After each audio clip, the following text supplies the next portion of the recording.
Abraham accueillit ses hôtes parce qu'il voyait en eux les messagers de Dieu.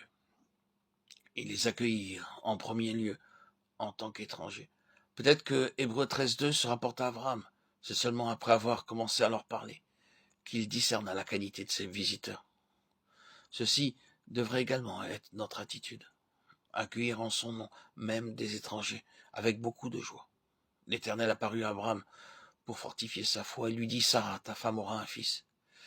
Celle-ci rit en elle-même, se disant, maintenant que je suis vieille, aurais-je encore des désirs? Mon Seigneur aussi est vieux. L'Éternel demanda, pourquoi donc Sarah a-t-elle ri? Voilà bien l'œuvre du diable, qui essaie de faire entrer le scepticisme.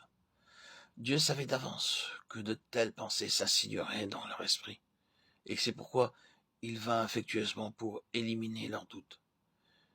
Il enverra certainement ses messagers de temps à autre pour encourager et fortifier ceux qui lui appartiennent, lorsqu'ils sont accablés par le découragement.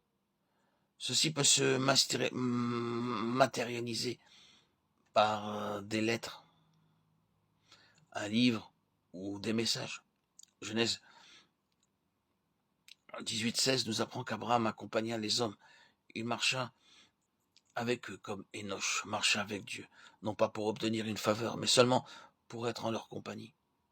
Ensuite, les deux hommes continuèrent leur chemin vers Sodome, et l'Éternel resta en arrière, pour s'entretenir personnellement avec Abraham. Il dit, Abraham est mon ami, je le connais, et je ne peux lui cacher aucun secret. Je l'ai observé, je sais comment il s'occupe de sa famille. Je veux lui faire connaître maintenant le secret de mon cœur. Mon temps est venu de juger les hommes de Sodome et Gomorrhe. Abraham se tenait devant l'Éternel, pendant que les anges continuent leur chemin vers les cités. Et le Seigneur, l'Éternel, parla à lui seul, sans contrainte, comme à un intime. Lorsqu'il désire entrer en contact avec nous, certains hommes délèguent leurs serviteurs avec la consigne suivante. Allez vers un tel et transmettez-leur ce message. De la même manière, Dieu aurait pu communiquer avec Abraham par l'intermédiaire de ses anges. Pourtant le voici qui déclare, je parlerai moi-même à Abraham. Je dois discuter d'une affaire importante avec lui. En conséquence, il ordonna aux anges de continuer leur chemin vers Sodome et Gomorrhe. Oh, le privilège, l'honneur, un signe qui nous est échu de devenir ses amis. Imaginez-vous donc le Seigneur lui-même venant pour s'entretenir avec nous. Toutefois, il faut d'abord que nous soyons mis à l'épreuve et agréés afin d'être dignes de ce privilège. Dans Genèse 18.19, le Seigneur déclare « Je sais qu'il donnera des ordres à ses enfants et à sa maison après lui. » Ainsi donc, pendant tout ce temps, le Seigneur avait observé Abraham et les siens, comment ils transmettaient fidèlement le message de Dieu à toute la famille.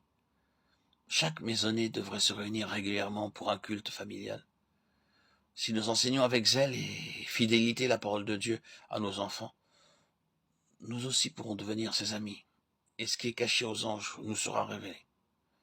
Lorsque Dieu informa Abraham des événements à venir, celui-ci intercéda pour les habitants de Sodome et Gomorrhe. Il puisa l'assurance nécessaire dans l'amitié de Dieu. Nous aussi pouvons avoir la hardiesse et la liberté d'intercéder pour d'autres, demandant grâce et miséricorde pour ceux qui sont dans les ténèbres. C'est de cette manière que nous pouvons devenir les collaborateurs de Dieu. Dieu n'alla pas vers Lot, mais envoya ses anges pour le prévenir, lui et les siens, car Abraham avait intercédé pour eux.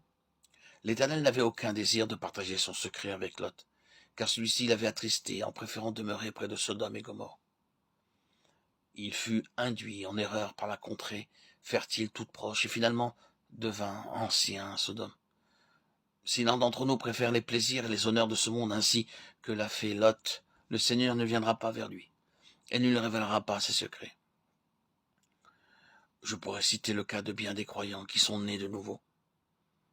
Ils savent ce que signifie l'Église de Dieu, pourtant, ils aspirent à être choisis comme anciens quelque part, et on arrive ainsi à dédaigner la communion avec le peuple de Dieu. Ils désirent être en vue, et les chrétiens de nom sont prêts à les accueillir. Ils seront arrachés au feu, mais tout ce qu'ils auront accompli sera consumé, comme du bois, du foin et du chaume. Acceptons cette mise en garde, de peur que les choses de ce monde ne finissent par compter plus pour nous que les promesses de Dieu.